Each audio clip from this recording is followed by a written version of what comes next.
husband caught me cheating in my secret location and waited 3 days to brutally get me back.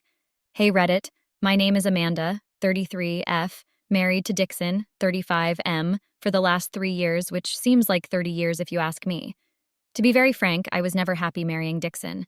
He was always busy with his work and hardly spent any time with me.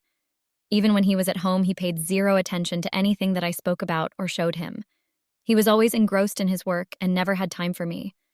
I tried to talk to him about how I felt so lonely and unloved, but he dismissed it by saying that if I had a lot of free time, then I should put it to use and stop piling on. Wow, this was not the person that his parents described him to when they wanted me to marry their son. To be very honest, my parents wanted to get rid of me, and once they found someone rich who showed a reasonable amount of interest in their daughter, they readily agreed to have me married. They did not even try to check on me regularly, but always had time to call me when they needed money or help from Dixon. So I had no one I could talk to about my problems in my family. My friends were jealous that I got married off into a rich family and that I might be having the time of my life. Little did they know that it was very suffocating, but I was obviously not going to tell them that and let them live with their jealousy and assumptions.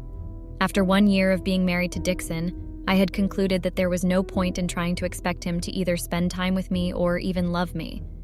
I decided to keep myself busy so that I could fill the void that I had been feeling for a very long time. I joined a travel company which would give me the freedom to travel around within the city and to other countries, so that I would not be spending a lot of time at home after work. Though I had no experience, I used my connection to Dixon to get a job. At least Dixon had been useful to me in this way, and that was the only time being married to Dixon ever helped me. I was very enthusiastic when I started working since it put a lot of things out of my head. I could see a lot of positive change in me because I stopped caring and worrying about Dixon. At my job, I was assigned a mentor who would help me with my responsibilities till I was able to do them on my own. His name was Samuel, and he was a real sweetheart. I just loved the way he was so attentive to even the small things that I shared with him and paid so much interest in things that were not even work-related. Within a few months, I was asked to go on a business trip to put in a few travel ideas to the companies that we were affiliated with. Since it was just 2 hours away, me and Samuel decided to carpool and drive all the way. We both had similar tastes in music and books. The entire drive was filled with lots of discussions around music bands, books, and our opinions about them. We rocked the presentation, and as we were about to leave, we saw on the news that there was a big storm that had led to the roads being blocked off so we couldn't go home. The company was kind enough to offer us a stay at one of their hotels till the roads were cleared. We decided to make the most of it and hit a few local bars to enjoy a few drinks and to celebrate the success of signing up for a new deal. We started drinking, and as the night went on, more and more drinks were downed, and by the end of the night, we couldn't even work in our rooms by ourselves. I woke up the next morning with a pounding headache, topless and with no recollection of how I got to the room myself. I looked around and found Samuel sleeping on my panties butt naked. I put on my top, woke him up, and accused him of taking advantage of me being drunk last night. I could see that he was slashed himself and was unable to understand anything I was trying to say to him. I asked him to meet me in the lobby once he was all ready and not hungover so that we could discuss last night's events. We both did not remember most parts of last night. We had decided that last night was a huge mistake and that we would never discuss it or even mention it to anyone. Very soon we were sent on another trip because we were such a great team. We tried to act as professional as we could, but there was a lot of sexual tension between us, which was very undeniable. As the night progressed, we knew that there was no way of fighting it, and just like that, we gave in. We started meeting regularly, but I knew that with Dixon being so popular around the city, it was going to be very difficult for people not to notice. I decided to buy a cabin in the woods where we could meet whenever we wanted to. The cabin would be our safe house so that no one raised an eyebrow or even had the faintest of an idea about our affair. It was perfect as we could have the entire place to ourselves and not care about anyone. It was our 1 year together, and Samuel and I wanted to celebrate. I lied to Dixon about having a business trip so that I could go to the cabin to spend a few days with Samuel and celebrate being together for a year. Though we were not officially together, our hearts belonged to each other, so I wanted to make it special. I reached the cabin early to prepare and set up everything before Samuel showed up. I had everything in place, including the bed and the bathtub filled with roses and the champagne ready, as this was going to be our celebration of 1 year of being together. Samuel showed up after 1 hour, just at the time when everything was all ready and perfect. I had no idea that Dixon was following me all along. I don't know how he got to know about this place and interrupted our lovemaking session. He caught us in the bathtub filled with bubbles lying on top of each other. I was taken aback to see him here and that too like this. It was a very embarrassing moment for me. I never expected that I would get caught, and that too in this manner. I started screaming at Dixon that he was violating my freedom by following me. It was unethical and illegal of him to spy on me. He started laughing at me and my claims and kept pointing at the situation I was in. True that I was naked with another man, but that did not mean that I would be afraid to defend my own rights. I told him that irrespective of the state I was in, I had every right to protect myself from being violated.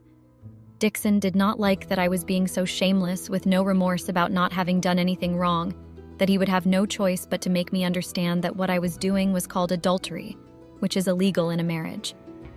He said that he just had a very bright idea in his mind on how to make me understand the difference between right and wrong.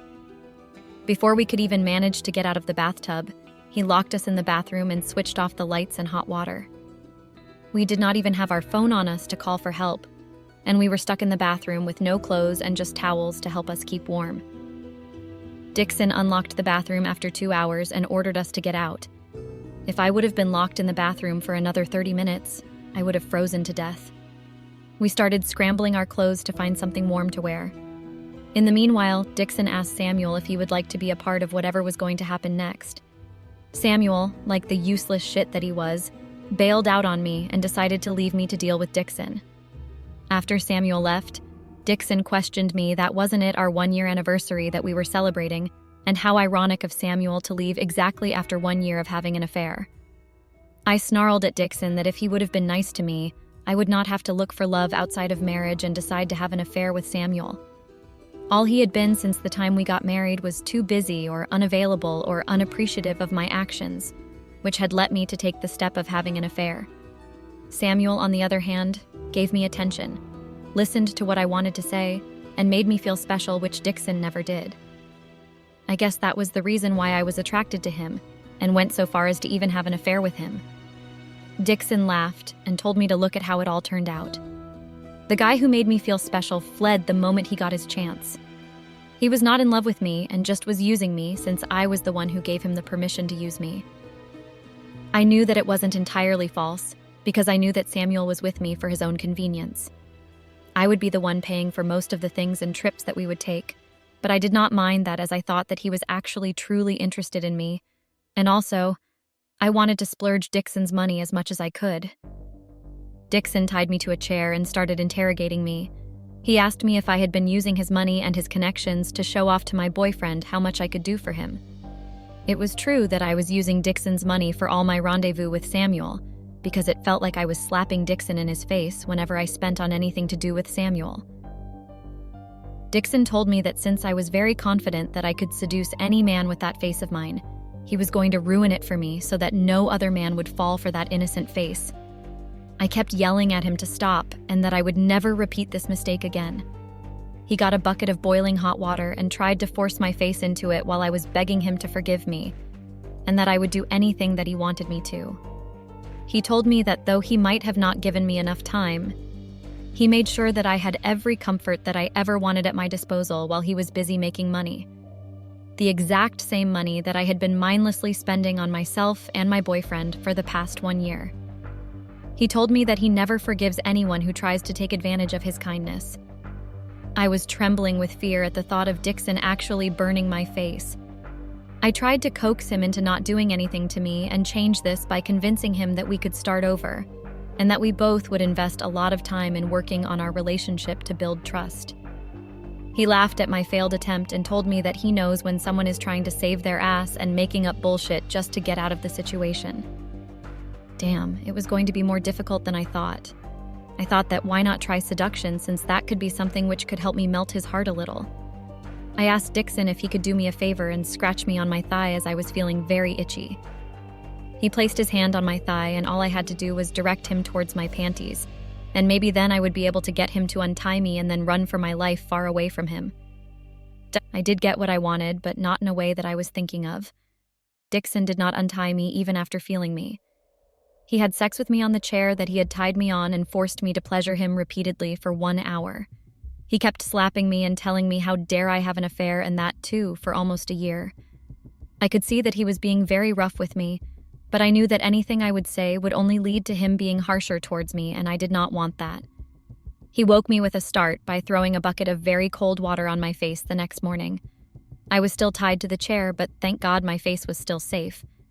He told me that it was a good day to get a lot of things done. I was not very sure what he meant, but it definitely did not look good. I mentally prepared myself for the day of torture to begin. He put duct tape on my mouth so that I could not scream for help, and we headed out. He told me that the weather was perfect to camp in the forest. I could not understand what was going on in this cruel head. After walking for almost 5 kilometers deep into the forest, he found the perfect spot to put on a tent and make a bonfire. I didn't know if I should be impressed with his skills or fear what he might do next. He made me sit very close to the fire under the scorching sun, which made me sweat a lot. The sweat was the least of my worries now, since I could feel tiny specks of fire dancing in the air and then falling on my skin. I tried to yell with my mouth closed to Dixon that I was too close to the fire and might end up burning myself. I think he did that on purpose so that he could torture me little by little for deceiving him. It took almost 2 hours for the fire to die down, and I could see that I had burn marks all over my hands and feet that were waiting to be treated. He took me inside the camp and applied ointment on all my wounds and told me that he was very worried of me being so careless with the fire. Of course, he wanted to act like a loving husband after putting me through all the torture. I felt disgusted and did not even want to look at his face. He forced me to look at him and give me a very cunning smile and warned me that the more I tried to disrespect him, the more the level of torture was going to be. Obviously, I was scared for my life because I knew that he wasn't joking about a single word that he said. I was in so much pain that I had no idea when I passed out. When I woke up, I noticed that I was alone in the tent, and there was no sign of Dixon. It was pitch dark outside, and I could hear the night animals trying to hunt for their prey. The thoughts of Dixon abandoning me in the middle of the forest at night kept running through my mind. I felt that Dixon's torture was much better than becoming food to any of the animals and getting eaten alive. My hands and legs were still tied, and I still had duct tape on my mouth, so there was nowhere I could save myself if I was attacked by an animal right now. I felt so helpless, and tears started flowing from my eyes on their own. I tried to look around to find something with which I could protect myself in case I came across an animal. As I was trying to feel something in the dark, I saw the tent moving, and I closed my eyes and waited for the inevitable, as I did not even have the heart to see what was going to attack me. I could hear Dixon's vicious laugh and thought about how I could think of such a vile person just moments before dying. I opened one of my eyes and saw that he was standing there laughing at me. I breathed a sigh of relief, as you know, a known devil is better than an unknown one. He said that he was just outside to get some dinner, but never knew that I would be missing him so much. I decided that I needed to act nicer towards him if I wanted to make it out of the forest alive. We slept in the tent, and he made sure that I was going to be miserable the entire night without proper layers to keep myself warm. The next morning, we headed back to the cabin where he untied me finally after 2 long days. He asked me to clean myself up. I went to the shower and made sure that I took as much time as possible to enjoy being alone and away from Dixon for at least 2 hours. I could finally touch hot water after 2 days of living in the cold that I did not want to even get out of the shower. As I continued bathing, I could sense that the water was getting pretty hot. In the beginning, I was really appreciating the hot water, but very soon it was getting too hot to my taste. The water was so hot that I was unable to even enjoy my shower, so I decided to just get dressed and wait for further instructions from Dixon. As expected, Dixon was waiting for me right outside the bathroom. As I was making my way out, he pulled me into the bathroom, holding onto my hair, and forced me into the shower. He switched on the hot water and pushed me into the shower. The water started burning my skin when I tried to cover my face with my hands and was screaming and yelling at Dixon to stop. After 2 minutes, he switched off the water and asked me if I was okay. I was in so much pain that I didn't even want to have any conversation with him. I pushed him away and applied some cream to curb the burning sensation. I dressed myself and waited for him to get ready. He took me to a nearby hospital and told them that I accidentally burned myself while showering. It had been 1 week after Dixon caught me and Samuel in the cabin cheating on him. I had resigned from my job since it would take me at least a month to recover from the burns. I was just resting at home, and everyone coming in to see me kept telling me that I was so lucky to have such a loving and caring husband who had left his entire work just to take care of me. I could only scoff at their remarks, as I was the only one who knew the truth behind it all. In the second week, I was supposed to go to the hospital to get my dressing changed. Dixon was asked to wait outside, and I thought this was the only opportunity I would get to run away from him. After my dressing, I asked the doctor to discuss with Dixon about my progress, as he was very much worried about how I was doing. The doctor was busy with Dixon giving him words of encouragement and the quick progress that I was making. In the meanwhile, I sneaked away from the room and made my way towards the exit.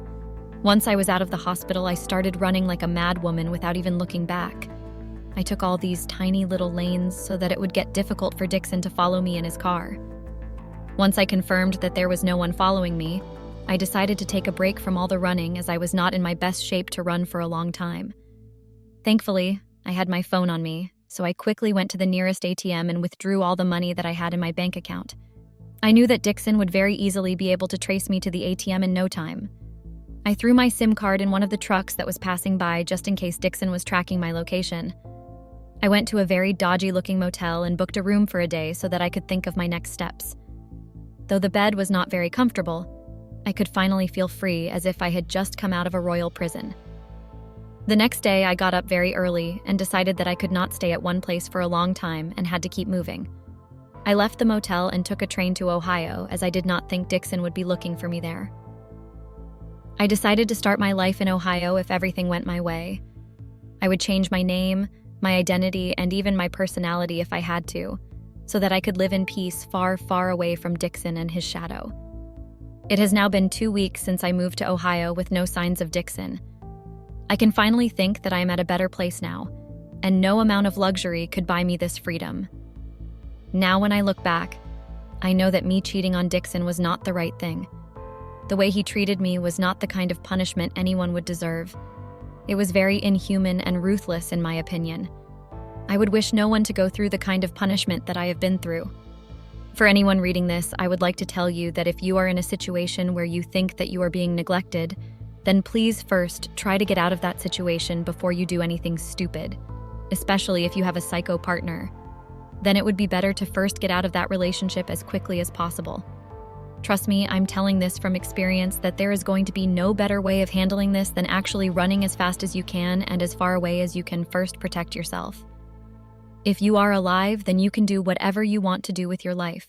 So make sure that you know the kind of situation you are in before you try to do something behind your partner's back, and imagine that they are fools who do not know what you are up to.